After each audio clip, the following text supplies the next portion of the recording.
Hi friends, ഇന്നത്തെ നമ്മുടെ യാത്ര എന്ന് പറയുന്നത് കൂടരഞ്ഞി ഭാഗത്തേക്കാണ് കേട്ടോ.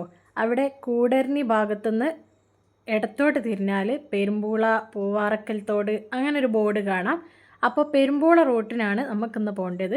അവിടെയാണ് നമ്മളിന്ന് പോകാൻ പോകുന്ന സ്പോട്ട് എന്ന് പറയുന്നത്. അവിടെ ആരും കാണാത്ത ഒരു വെള്ളച്ചാട്ടമുണ്ട്. അപ്പോൾ എത്ര പേർക്ക് ഇത് അറിയാമെന്ന് എനിക്ക് അറിഞ്ഞുകൂടാ. പക്ഷെ ഒരുവിധം ആൾക്കാർക്കൊന്നും ഇങ്ങനെ ഒരു സ്പോട്ട് അവിടെ ഉള്ളത് അറിയാൻ ചാൻസ് ഇല്ല. അപ്പോൾ ഇവിടുന്ന് കുറച്ച് അങ്ങോട്ട് ഉള്ളിലേക്ക് പോകാനുണ്ട്. കൂടരഞ്ഞിയിൽ നിന്ന് 4 കിലോമീറ്ററാണ് നമ്മളിപ്പോൾ പോകുന്ന പെരുമ്പുളയിലേക്കുള്ളത്. അപ്പോൾ കൂടരഞ്ഞിയിൽ നിന്നാണ് കക്കാടംപൊയിലേക്കുള്ള റൂട്ടും പോകുന്നത് കേട്ടോ. ഈ ഒരു റൂട്ടിന് പോയാലും കക്കാടംപൊയിലേക്ക് എത്താൻ പറ്റും. ആ വഴി ഞാൻ കുറച്ച് കഴിഞ്ഞിട്ട് നിങ്ങൾക്ക് കാണിച്ചു തരാം.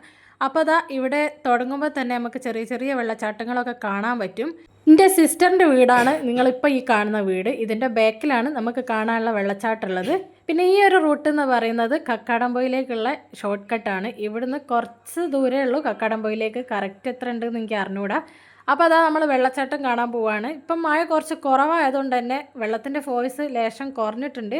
എന്നാലും അത്യാവശ്യം വെള്ളമുണ്ട്, കുളിക്കാനൊക്കെ പറ്റിയ വെള്ളം ഉണ്ട് കേട്ടോ. ഇവിടുത്തെ ഒരു പ്രത്യേകത എന്ന് പറഞ്ഞാൽ എല്ലാ ഭാഗത്തും നമുക്ക് വേഗം ഇറങ്ങാൻ പറ്റിയ സ്ഥലമാണ് കേട്ടോ. ഒരുപാട് ആയമൊന്നുമില്ല. പിന്നെ നമുക്ക് ഇറങ്ങി കുളിക്കാനൊക്കെ പറ്റിയ അത്ര ആയം മാത്രമേ ഉള്ളൂ.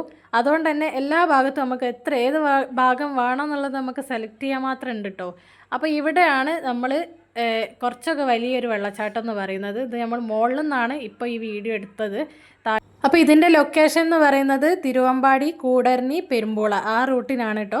അപ്പോൾ ആർക്കെങ്കിലും ലൊക്കേഷൻ്റെ ഡീറ്റെയിൽസ് വേണമെങ്കിൽ ഒന്ന് കമൻറ്റ് ഇട്ടാൽ മതി, ഞാൻ പറഞ്ഞുതരാം. അപ്പോൾ ഞങ്ങൾ ഏതായാലും തിരിച്ച് വീട്ടിലേക്ക് പോട്ടെ. എന്നാൽ ശരി.